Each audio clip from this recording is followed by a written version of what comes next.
Yes, sir. What is going on, YouTube? It's your boy Denali, aka Don Squally, and we back at it with another Infinity project car video. So in this one, we got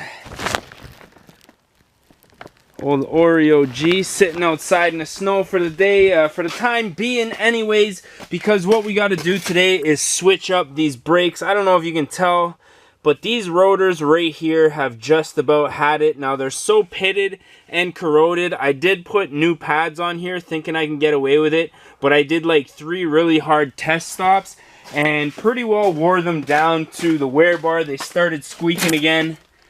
So unfortunately, we are going to be putting on new pads and rotors for today. So I'm going to have to jack this car. I mean, I say unfortunately, but to be honest, that's pretty much all that I've had to do to this thing. Aside from an oil change and a few other small things that just needed to be tightened up. But this car is pretty well sorted.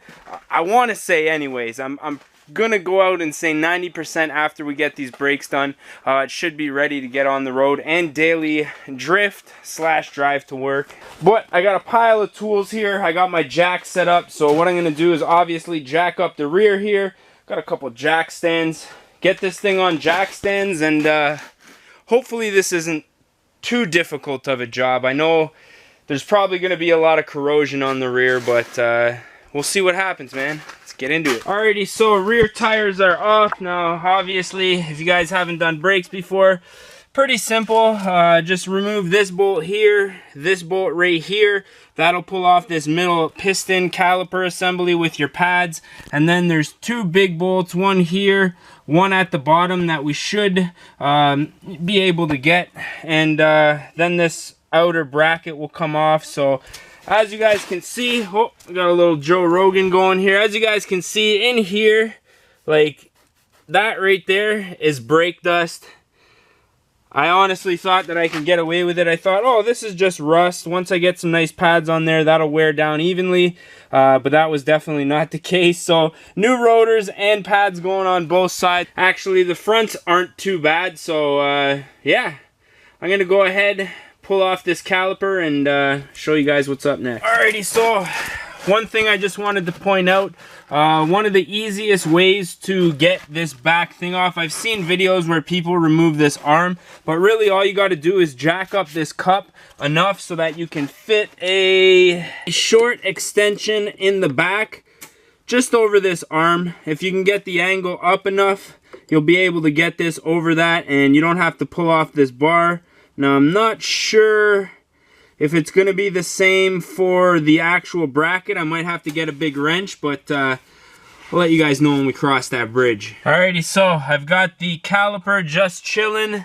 As you can see, I'm telling you, I went for a little rip, barely used the brakes, and then I did 3 really nice test brakes, or test, I don't know. I did 3 really good tests of the brakes, and absolutely chewed the hell out of them. So to be honest, cross-drilled and slotted rotors are good, but you really have to maintain them, and if they're going to be sitting for a while, as you can see, they corrode pretty bad here, man. So I'm going to go ahead and get this bracket off now. Alrighty, so caliper bracket is off. I got the 2 bolts off.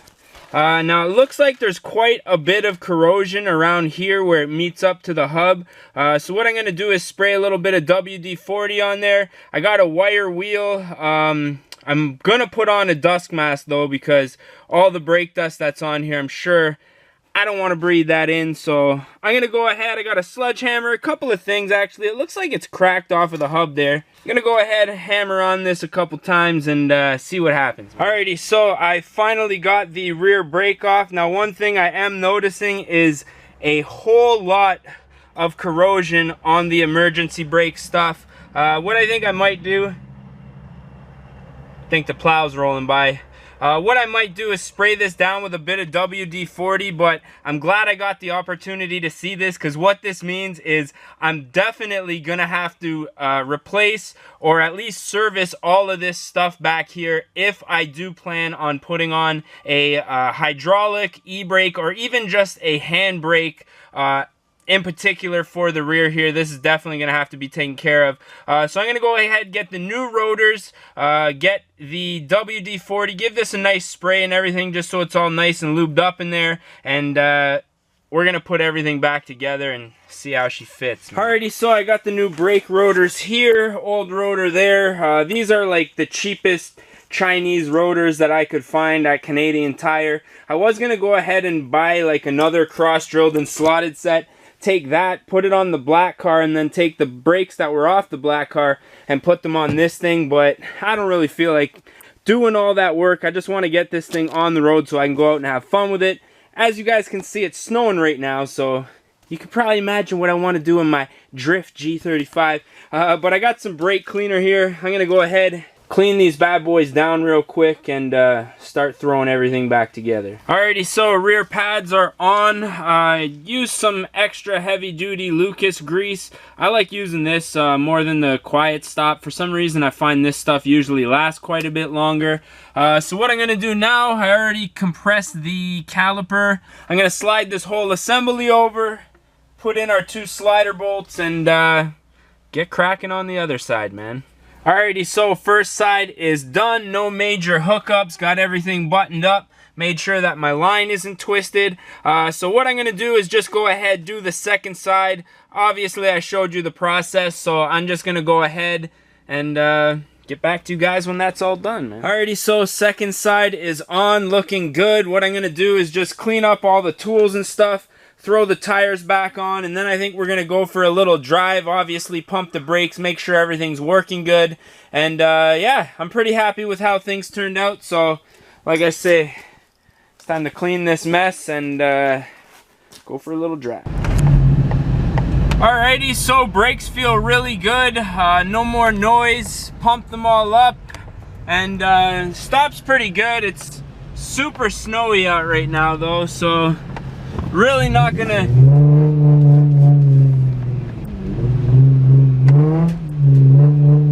little sideways there, not gonna get the opportunity really to all right, we're gonna turn traction control back on. That one wheel peel, we're not gonna get the opportunity to do any really big brake stops like I did last time. But I can already tell just by cruising and putting it in neutral. It's running very smooth right now. Braking is good, so I think what I might do is either take it to work. It's Friday right now. I don't know when I'm going to even upload this video. Maybe Sunday. So I might take it to work on Sunday. So I may have an update for you guys.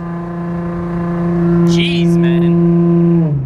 May have an update for you guys, I don't know, later on in the week or next weekend as to how everything turned out, but feels good, man. So I'm happy with the way everything turned out. I'm gonna run home, put my tools away, put my black car back in the shelter, maybe turn on the heater just to get some of the snow melted off it that already accumulated.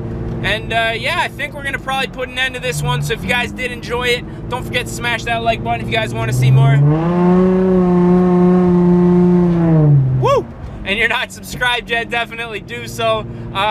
You know, the G is pretty much on the road, roadworthy. Everything is safe to the point where I feel like I'm comfortable driving it.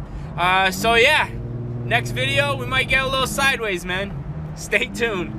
Peace.